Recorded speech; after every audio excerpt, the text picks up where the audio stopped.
नमस्कार दोस्तों, आज हमारे साथ हैं डॉक्टर प्रीति जैन जो कि लैप्रोस्कोपिक सर्जन हैं और पिछले 7 सालों से गोविंद फर्टिलिटी सेंटर में कार्यरत हैं। आज हम डॉक्टर प्रीति से बात करेंगे कि इनफर्टिलिटी के पेशेंट्स में हिस्टेरोस्कोपी और लैप्रोस्कोपी की क्या इंपॉर्टेंस है। Welcome doctor Preeti. Thank you Kavita. दोस्तों, आज जिस टॉपिक पे हम बात करने जा रहे हैं बहुत ही इम्पोर्टेंट टॉपिक है और आज की बातचीत से अगर किसी भी पेशेंट का फायदा हो सके, वो ये समझ सके कि ये दोनों प्रोसीजर्स उनकी प्रेगनेंसी की क्षमता को बढ़ाने के लिए कितना इम्पोर्टेंट है, उन्हें प्रेगनेंसी करवाने में कितने इम्पोर्टेंट है, तो हम सोचेंगे कि आज की बातचीत एक्चुअली सफल हुई। तो शुरू करें कविता। हाँ जी बिल्कुल। मेरा पहला सवाल आपसे यही होगा कि ये हिस्टेरोस्कोपी और लैप्रोस्कोपी आखिर है क्या?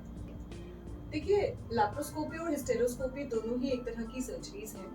लैप्रोस्कोपी एक दूरबीन की जांच को कहते हैं, दूरबीन की सर्जरी को कहते हैं, जिसमें हम नाभि के ऊपर एक छोटा सा चीरा देते हैं 1 सेंटीमीटर का, जिसमें हम दूरबीन डालते हैं। उसी दूरबीन द्वारा पेट के सभी अंगों को, वो हिस्सा पेट का जहाँ पर बच्चेदानी है, अंडेदानी है, ट्यूबें हैं, आंतें हैं, लिवर है, इस एरिया को हम सारा देख पाते हैं। अब हम हिस्टेरोस्कोपी को समझने से पहले बच्चेदानी के स्ट्रक्चर को समझने की कोशिश करें। बच्चेदानी एक कमरे की तरह है, उसको हम बाहर से भी देख सकते हैं और उसको हम अंदर जाके उस कमरे के अंदर भी देख सकते हैं। तो हिस्टेरोस्कोपी आपको बच्चेदानी के अंदर की जगह के बारे में बताता है कि वो स्पेस कैसी है, उसकी परत कैसी है, वो सारी चीजें क्लियर होती हैं हिस्टेरोस्कोपी से। आपसे जानना चाहेंगे कि इनफर्टिलिटी के किस पेशेंट को आप हिस्टेरोस्कोपी को एडवाइस करेंगे और किस पेशेंट को लैप्रोस्कोपी के लिए एडवाइस करेंगे? देखिए, लैप्रोस्कोपी पे पहले बात करते हैं। लैप्रोस्कोपी में जैसे बच्चेदानी की गांठें, जिनको हम फाइब्रॉइड्स कहते हैं, अंडेदानी की गांठें, जिनको हम सिस्ट कहते हैं। सिस्ट भी बहुत सारी तरह की होती हैं, पानी की गांठें हो सकती हैं, खून की गांठें हो सकती हैं। एक डर्मोइड सिस्ट भी होती है, जिसमें कई बार चर्बी, बाल, ये सब चीजें भी बन जाती हैं। तो अंडेदानी की ये सारी समस्याएं हम लैप्रोस्कोपी से सुलझाते हैं। और ट्यूब्स बड़ा इम्पोर्टेंट ऑर्गन है, ट्यूब्स, जिससे अगर खुली होनी बहुत जरूरी है तभी प्रेगनेंसी हो सकती है। तो अगर ट्यूब्स बंद हैं, किसी की HSG की रिपोर्ट में आती है कि ट्यूबें बंद हैं, तो उसमें लैप्रोस्कोपी बहुत ही अच्छे तरीके से काम करती है। और हिस्टेरोस्कोपी की बात करें तो वो फाइब्रॉइड्स जो बिल्कुल बच्चेदानी के अंदर की जगह में आते हैं, सबम्यूकोजल फाइब्रॉइड्स कहते हैं हम लोग, है ना।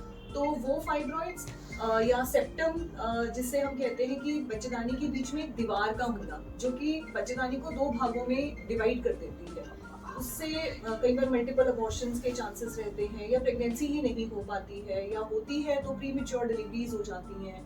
तो ये सारी चीजें हिस्टेरोस्कोपी से हम कर पाते हैं। देखिए, अगर हम इसको एक डॉक्टर की लैंग्वेज में समझे तो बहुत सारे आपने वर्ड्स ऐसे यूज किए हैं जो कि शायद आम लोगों को नहीं समझ में आएंगे। तो क्या मैं इसे इस तरीके से कह सकती हूँ कि ये तो ऐसा हो गया ना कि जैसे आपने कहा कि बच्चेदानी को हम एक कमरे की तरह ले सकते हैं। तो अब एक कमरा है जहाँ पर बच्चे ने ठहरना है 9 महीने के लिए, तो हमने एक काम किया कि उसमें हमने एक माइक्रोस्कोप डाला और जाकर के उस कमरे को पहले साफ सुथरा कर दिया, क्योंकि वहाँ एक बच्चे ने 9 महीने के लिए रहना है। ये बहुत अच्छा इसको एक्सप्लेनेशन दे सकते हैं कि हाँ, हमने उस कमरे को पहले एकदम ठीक करना है, तभी बच्चा जाके वहाँ पर लगेगा और पूरे 9 महीने अपना घर बना पाएगा। अगला सवाल आपसे ये है कि हिस्टेरोस्कोपी और लैप्रोस्कोपी के बाद में क्योंकि एक सर्जरी का नाम इसमें जुड़ जाता है, तो लोगों के मन में है कि कितना रेस्ट की इसमें जरूरत पड़ती है, क्या बहुत ज्यादा रेस्ट की जरूरत रहती है? आमतौर पे पेशेंट का पहला सवाल यही रहता है कि कितना रेस्ट करना पड़ेगा, किसी को बुलाना पड़ेगा क्या, है ना। मगर यही सर्जरी की ब्यूटी है कि लंबा चौड़ा बेड रेस्ट नहीं होता। बेड रेस्ट जैसा नाम हम इस्तेमाल ही नहीं करेंगे। हिस्टेरोस्कोपी की बात करें तो पेशेंट नेक्स्ट डे से, यानी 24 घंटे के बाद से अपने नॉर्मल काम रिज्यूम कर सकता है। अगर कोई जॉब पे है तो जॉब पे जा सकता है, हाउसवाइफ अपना काम कर सकती है, तो कोई रेस्ट जैसी बात ही नहीं है। बात करें लैप्रोस्कोपी की, क्योंकि उसमें 2-3 टांके आते हैं, तो हम पेशेंट को थोड़ा सा रेस्ट, मगर ऐसा रेस्ट कि वो अपना काम कर सकता है, अपना नहाना धोना, खाना पीना, अपना एक्टिव रहना ज़रूरी है, चलते रहें खाना खाने के बाद। और हाउसवाइफ्स के लिए जो घर के कामों में है, तो वो 1 हफ्ते से अपने घर का काम रिज्यूम कर सकती है। तो लंबा चौड़ा बेड रेस्ट नहीं है। ये बहुत ही सेफ और बहुत ही इजी सर्जरीज रहती हैं पेशेंट्स की। तो है वो मेन इम्पोर्टेंट सवाल मेरा ये है कि इनफर्टिलिटी के पेशेंट्स में आपके अकॉर्डिंग इसकी कितनी ज्यादा इम्पोर्टेंस है लैप्रोस्कोपी की?